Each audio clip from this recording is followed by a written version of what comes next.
300개의 목표물을 폭격해 수백 명이 숨진 것으로 전해졌습니다. 이스라엘이 레바논 내 지상전도 불사하겠다고 밝힌 만큼 이란도 전면전에 합세할 수 있다는 우려가 그 어느 때보다 커지고 있습니다.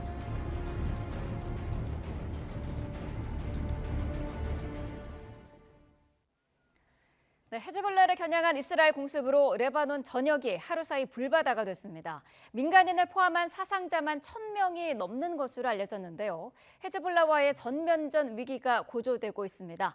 마영삼 이스라엘 전 대사와 함께 자세한 내용 짚어보겠습니다. 자, 대사님 나와 계십니까? 네, 안녕하십니까? 네, 자 이번에 이스라엘을 겨냥한 지역들 구체적으로 어디입니까? 네, 지금 현재 이스라엘 남부 지역이 중점적으로 공격 대상이 되고 있습니다. 왜냐하면 그쪽에서는 헤즈볼라 대원들이 있는 것입니다. 주로 로켓 발사대, 또 무기 저장소, 헤즈볼라 지휘소 이런 곳이 바로 주 공격의 목표가 되고 있습니다. 더불어서 헤즈볼라 군 지휘부가 있는 그 베이루트 지역도 표적 공격의 대상이 되고 있습니다. 네, 자 이번 공습의 목적은 어디에 있었다고 보고 계시나요? 네, 가자 전쟁이 계속되는 동안에 그간에 헤즈볼라가 계속 이스라엘 북부 지역에 대해서 로켓 공격을 해왔습니다. 네.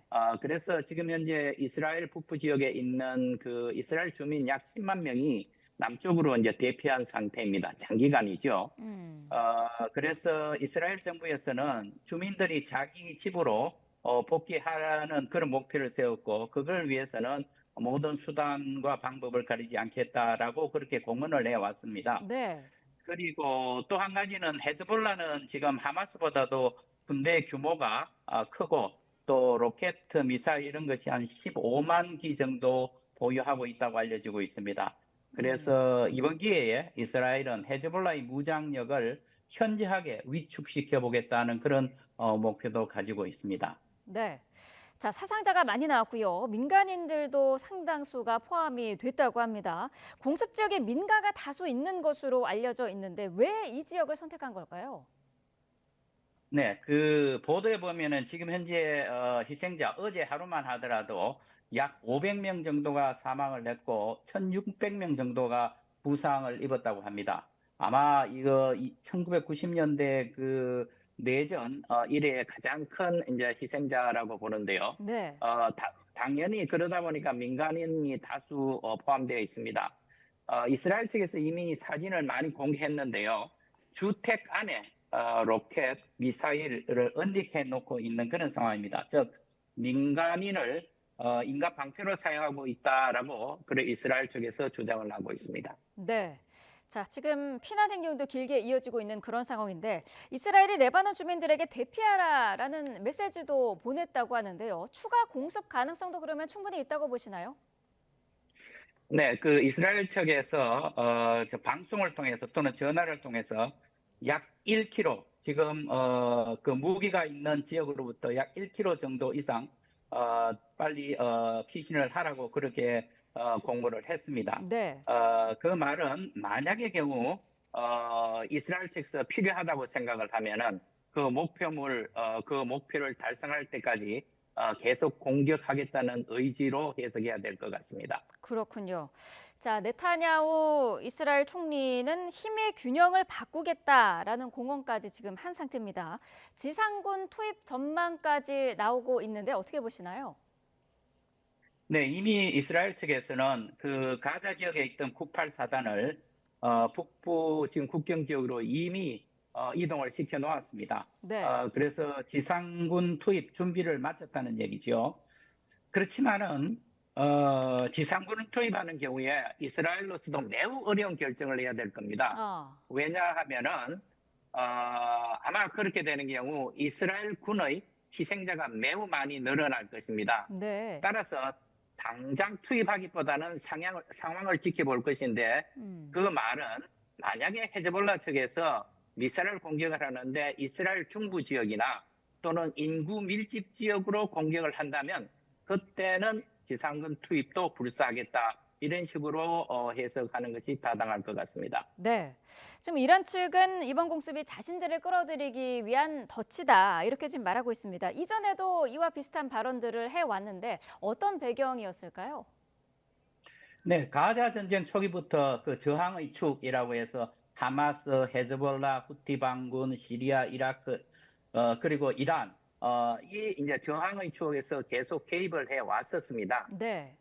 그리고 그 저항의 척의 중심부는 바로 시아 종주국인 이란이라고 그렇게 생각을 해야 되겠지요. 그렇다면은 이스라엘로서는 지역 패권을 추구하는 이란의 도전, 특히 그 이란의 핵 개발에 대해서 가장 큰 경계심을 갖고 있습니다. 그래서 이번 기회에 상황 변화를 한번 추구해 보겠다. 그래서 이제 이란을 끌어들이는 것이 전략상 맞는 방향이 아닌가 이런 분석들을 많이 하고 있습니다. 네. 이란과의 전면성 가능성은 얼마나 될지도 궁금하고요. 또 혹시 다른 나라로 확전할 가능성도 있다고 보시나요? 그 이란 측 내부 사정을 좀 봐야 될 것 같습니다. 네. 최근에 이제 페제시키안 대통령, 개혁파 대통령이 출범을 했는데 이란은 전통적으로 매우 신중하고 정교한 외교 안보 전략을 추구하고 있습니다.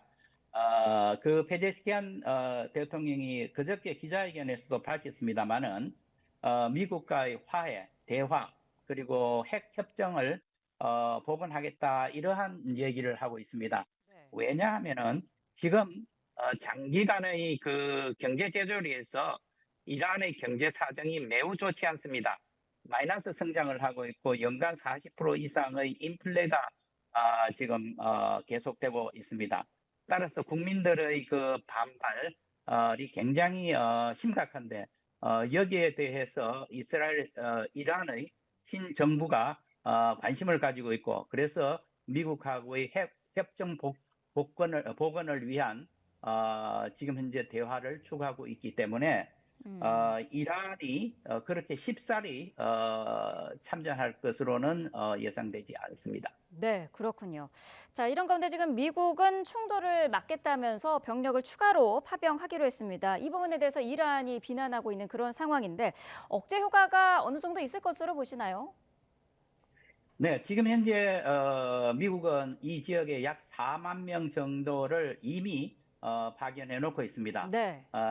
그 목적은 우선 방금 말씀드린 저항의 축, 이 개입을 막아야 되겠다는 것 한 가지하고 두 번째는 이스라엘에 대해서 공격한다면 이스라엘을 방어해야 된다는 이런 목표를 세우고 있습니다. 그런데 지난 4월 13일 이란 측에서 이스라엘에 대해서 미사일, 드론 이렇게 한 300여 발로 공격을 한 적이 있지 않습니까? 네. 그때 미국과 연합군들이 이스라엘과 함께 작전을 수행했고 당시 굉장히 효과가 좋았다고 그렇게 이제 평가들을 하지요. 네. 약 99%의 그 미사일 드론을 요격했다라고. 그 말은 바로 미군의 이런 정파가 상당한 효과를 거두고 있다는 것입니다. 네. 따라서 추가 파견을 한다면은 이거는 상황 변화에 따라서는 추가 파견 가능성도 충분히 있다고 생각을 합니다. 특히 우리가 한 가지 여기서 짚어야 될 것은 지금 미국 대선이 지금 진행이 되고 있습니다. 네.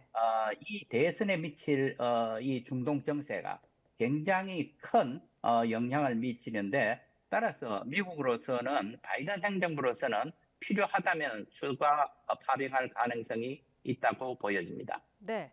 자, 한 가지만 더 여쭤보겠습니다. 지금 미국 같은 경우에는 이스라엘의 어떤 외교적인 노력을 하고 있지만은 이스라엘이 듣고 있지 않기 때문에 중재자로서의 미국의 역할이 제대로 지금 안 되고 있는 거 아니냐 이런 지적도 있거든요. 여기에 대해서는 어떤 의견이신가요? 네. 이 부분은 지금 현재 미국과 이스라엘 정부, 특히 네타냐후 정부와 바이든 행정부 간의 갈등이 지금 현재 표면화되고 있습니다. 네. 그것은 이 두 정부 간에 추구하고 있는 목표가 많이 다르기 때문입니다. 이스라엘로서는 어떻게 해서든지 하마스뿐만 아니라 헤즈볼라를 거의 그 세력을 완전히 위축시켜서 앞으로의 후환을 방지하겠다는 그런 목표를 갖고 있는 반면에 네. 미국은 빨리 휴전을 하고 또 인질들을 다 석방하는 이런 목표를 세우고 있습니다. 따라서 이 두 가지 목표가 접점을 찾기 위해서는 아직까지 상당히 많은 노력이 필요할 것으로 생각을 합니다. 따라서 제가 보기에는 미국 대통령 선거까지 종전될 가능성은 희박해 보입니다. 네, 알겠습니다. 오늘 말씀 여기까지 듣도록 하겠습니다. 마영삼 전 이스라엘 대사와 함께했습니다. 말씀 감사합니다. 네, 수고하십시오.